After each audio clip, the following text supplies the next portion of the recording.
Mais quelle vie! Je ne saurais même pas reconnaître une plaque de hache. Ben, c'est comme une tarte.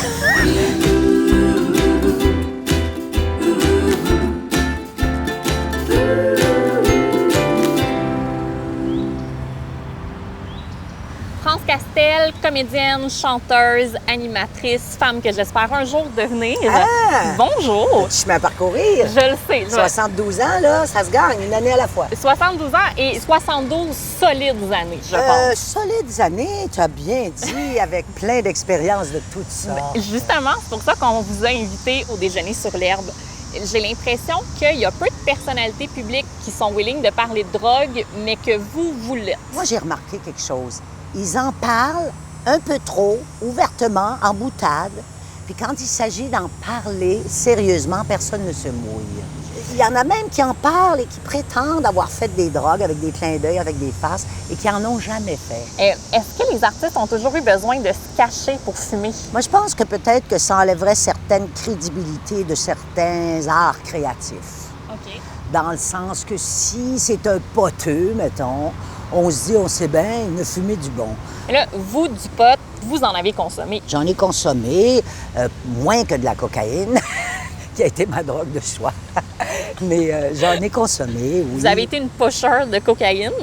Être une pusher femme, est-ce que ça comporte plus de difficultés à votre avis? C'est très jugé. Un peu comme une femme chirurgienne, il faut qu'elle soit 2 fois meilleure. Alors, vous avez dû être 2 fois meilleur pusher. Des bonnes façons, puis oui, puis tester, puis peser, puis... Non, c'était... Ben, moi, j'étais un peu une pusher de luxe, là, dans le sens que je vendais à des artistes, là, que je nommerai pas, là. Oui, c'est ça. Mais qui sont la plupart de tous vivants encore. Bon, alors, ceci dit, ça a commencé les années hippies. On consommait du pot, du hash, de l'huile. Oui. On consommait de la mescaline organique. La mescaline organique. Oui, il n'y en a plus. Ça, c'est bien de valeur. Ça, c'était des beaux trips. Ah, ça, c'était formidable. Mais moi, sincèrement, c'était pas ma drogue de choix. J'aimais pas le côté hallucinogène d'une drogue. J'aimais pas perdre contact avec la réalité.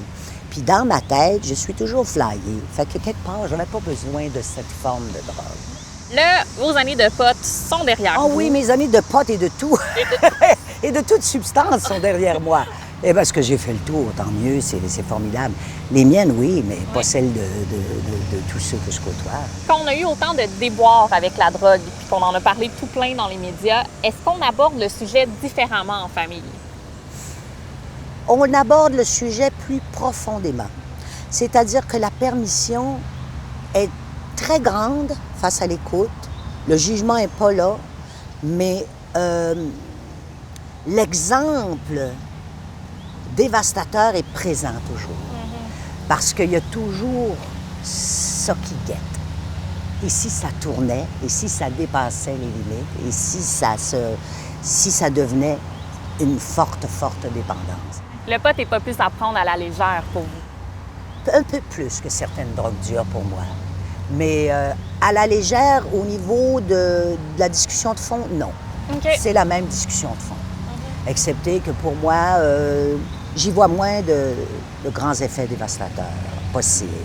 Mais merci d'avoir fait le party pour nous puis de pouvoir aujourd'hui agir à titre de grande sage. Oh, Seigneur!